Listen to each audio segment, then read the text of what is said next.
नमस्कार दोस्तों। आज की क्लास में आप सभी का हार्दिक स्वागत है। हम विविध प्रश्नमाला 1 के प्रश्न नंबर 13 की बात करेंगे। तो देखो, प्रश्न नंबर 13 क्या दे रखा है कि किसी विद्यालय में 600 विद्यार्थी हैं। कितने हैं? 600। उनका सर्वेक्षण से ज्ञात हुआ कि 150 विद्यार्थी चाय पीते हैं। क्या पीते हैं? चाय पीते हैं। 225 विद्यार्थी कॉफ़ी पीते हैं। 225 विद्यार्थी क्या पीते हैं? कॉफ़ी पीते हैं। और 100 विद्यार्थी चाय और कॉफ़ी दोनों पीते हैं। ठीक है, क्या पीते हैं? चाय और कॉफ़ी दोनों पीते हैं। तो कितने विद्यार्थी ऐसे हैं जो न तो चाय पीते हैं और न ही कॉफ़ी पीते हैं? दोस्तों, इस प्रश्न को हम दो तरीके से करेंगे, एक वेन आरेख से और एक सूत्र की सहायता से। तो देखो, पहले हम इसको वेन आरेख की सहायता से कर लेते हैं। मेथड 1, हम एक सार्वत्रिक समुच्चय बनाते हैं जिसके अंदर कुल 600 विद्यार्थी हैं। यूनिवर्सल सेट के अंदर कितने विद्यार्थी हैं? 600 विद्यार्थी हैं। ठीक है, इसके बाद में इन्होंने बोला कि 150 विद्यार्थी चाय पीते हैं। तो एक समुच्चय चाय पीने वालों का, एक समुच्चय कॉफ़ी पीने वालों का। तो चाय पीने वाले कितने हैं? 150 विद्यार्थी। ठीक है, 225 विद्यार्थी कॉफ़ी पीते हैं। तो कॉफ़ी पीने वाले कितने हैं? 225। ठीक है, और 100 विद्यार्थी चाय और कॉफ़ी दोनों पीते हैं। दोनों पीते हैं मतलब ये दोनों के कॉमन भाग में आएंगे। 100 विद्यार्थी जो चाय और कॉफ़ी दोनों पीते हैं। तो ज्ञात कीजिए कि ऐसे विद्यार्थी कितने हैं जो न तो चाय पीते हैं, चाय नहीं पीते मतलब टी डेज, और का मतलब इंटरसेक्शन, और न कॉफ़ी पीते हैं, कॉफ़ी नहीं पीते हैं मतलब सी डेज। उनकी संख्या हमको बतानी है। तो देखो दोस्तों, यहाँ पे अगर इसके अंदर पूरे टी वाले समुच्चय के अंदर 150 विद्यार्थी हैं और 100 विद्यार्थी इस कॉमन भाग में हैं, तो इसमें और कितने बचे? 50। कॉफ़ी वाले के अंदर टोटल 225 विद्यार्थी हैं। 100 विद्यार्थी तो ये आ गए कॉमन वाले, तो और कितने बचे? 125 विद्यार्थी। तो ऐसे विद्यार्थी कितने हुए जो चाय पीते हैं या कॉफ़ी पीते हैं या चाय और कॉफ़ी दोनों पीते हैं? उसको हम बता देते हैं क्या? नंबर ऑफ एलिमेंट्स, अवयवों की संख्या टी यूनियन सी। चाय और कॉफ़ी पीने वाले कुल विद्यार्थियों की संख्या कितनी है? 50 और 100, 150, 150 और 125, 150 और 100, 200, 200 और 25, सॉरी 100 और 50, 150, 150 और 100, 250, 250 और 25, 275।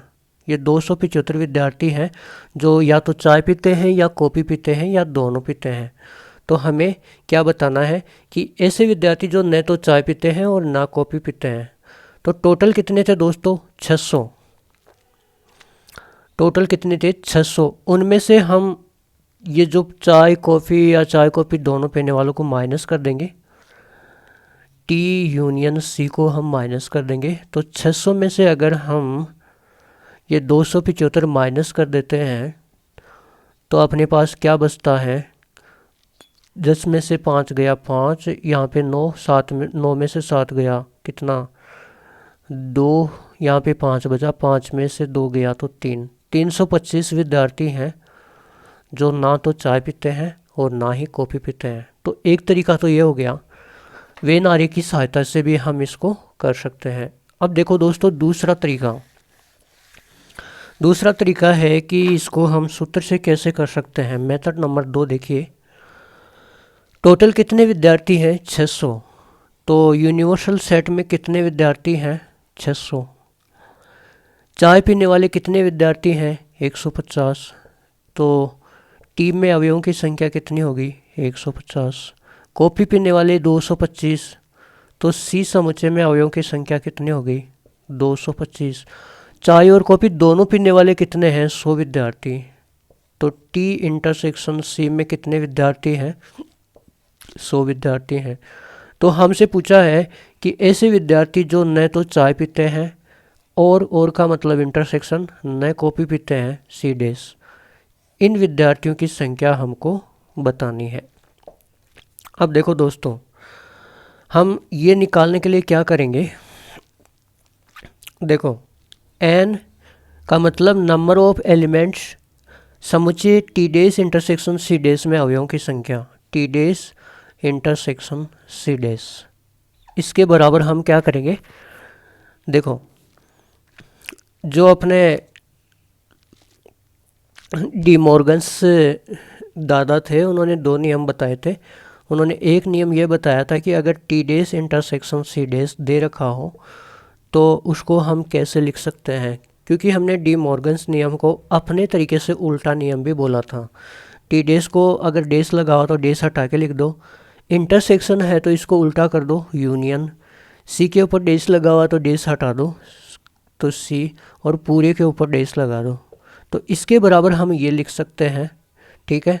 तो इसके बराबर हम क्या लिख सकते हैं कि टी यूनियन सी में अवयवों की संख्या ज्ञात करो, ठीक है। तो ये हम कैसे ज्ञात कर लेंगे, पूरे के पूरे यूनिवर्सल सेट में से हम टी यूनियन सी को माइनस कर देंगे, टी यूनियन सी को क्या कर देंगे, माइनस कर देंगे।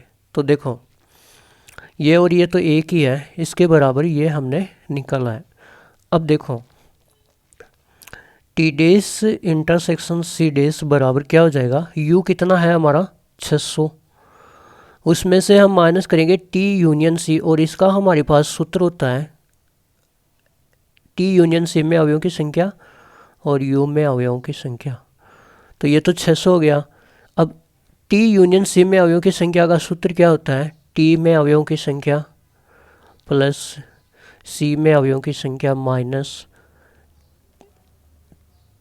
टी इंटरसेक्शन सी में अवयवों की संख्या, ये हमको निकालना है। तो निकाल लेते हैं, ये 600 है माइनस टी में अवयवों की संख्या कितनी है 150, सी में अवयवों की संख्या कितनी है 225, और टी इंटरसेक्शन सी में अवयवों की संख्या कितनी है 100।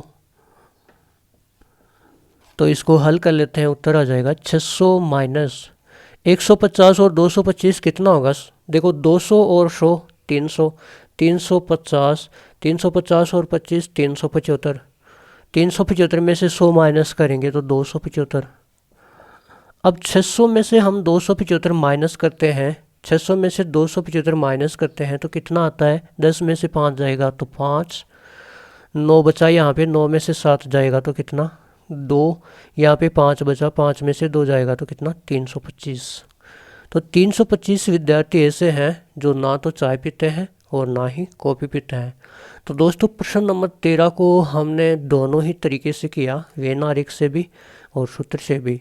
उम्मीद आपको समझ में आया होगा। इसके बाद में हम अगला प्रश्न करेंगे। धन्यवाद।